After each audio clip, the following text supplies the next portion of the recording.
Assalamualaikum warahmatullahi wabarakatuh. Bertemu lagi di mata pelajaran Bahasa Indonesia. Pembelajaran hari ini kita akan melanjutkan bab 1 teks laporan percobaan. Subbab yang akan dibahas yaitu struktur teks laporan percobaan.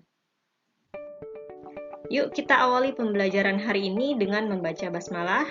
Bismillahirrahmanirrahim. Silakan simak dengan baik videonya. Selamat belajar.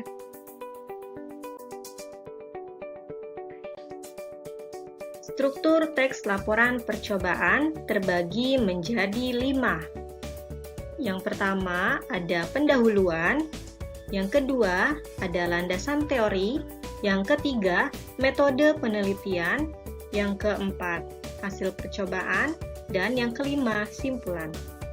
Berikut Miss sampaikan penjelasan tiap strukturnya.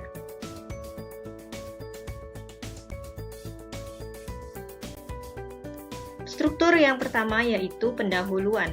Pendahuluan terbagi menjadi 2. Yang A, latar belakang masalah. Isinya memaparkan hal-hal terkait dengan percobaan dan penekanan tentang pentingnya percobaan tersebut dilakukan. Sederhananya, latar belakang ini berisi konsep dasar dan pentingnya percobaan ini dilakukan dalam perkembangan ilmu pengetahuan. Berikutnya, yang B, yaitu tujuan masalah. Isinya menyampaikan tujuan dan manfaat yang ingin dicapai dalam suatu percobaan.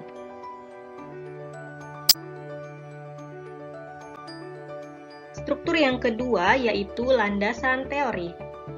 Struktur ini berisi mengenai teori-teori yang mendukung suatu percobaan atau penelitian.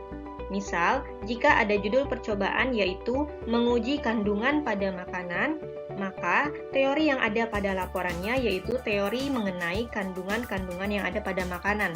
Seperti yang kita ketahui, contohnya ada kandungan karbohidrat, protein, lemak, vitamin, dan juga manfaatnya.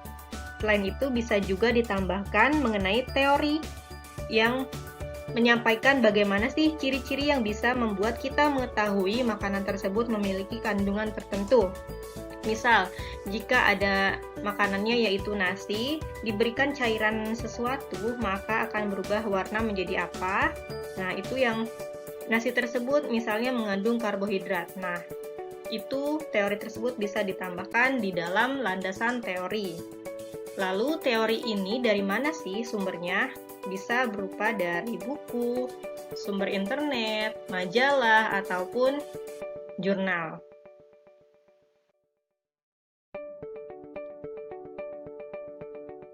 Struktur yang ketiga yaitu metode penelitian. Apa saja isi dari metode penelitian? Yang A, ada tempat dan waktu penelitian. Misalnya, tempatnya di laboratorium sekolah, waktu penelitiannya Rabu 21 Juli 2021. Nah, jadi tergantung pada pelaksanaan percobaan. Yang B, adanya alat dan bahan, yaitu berisi alat-alat dan bahan yang digunakan pada percobaan. Dan yang C, berisi langkah-langkah, yaitu langkah-langkah percobaan yang ditulis secara sistematis atau berurutan.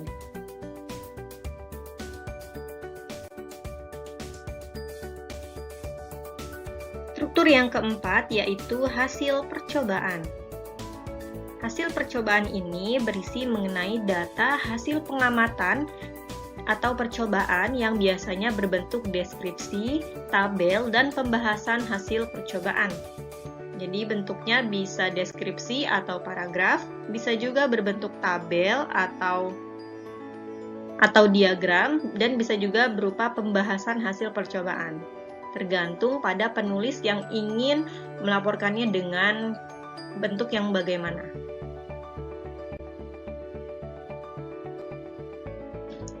Struktur yang kelima yaitu simpulan. Nah, simpulan terbagi lagi menjadi 2 poin. Yang A, ada simpulan, yaitu berisi penegasan hasil percobaan secara ringkas sesuai dengan tujuan percobaan yang telah dipaparkan sebelumnya. Jadi, setelah kita melakukan percobaan, simpulan ini berisi mengenai hasil percobaan yang ditulis secara ringkas sesuai dengan apa yang ingin dicapai yang ditulis di dalam tujuan percobaan. Yang B yaitu daftar pustaka.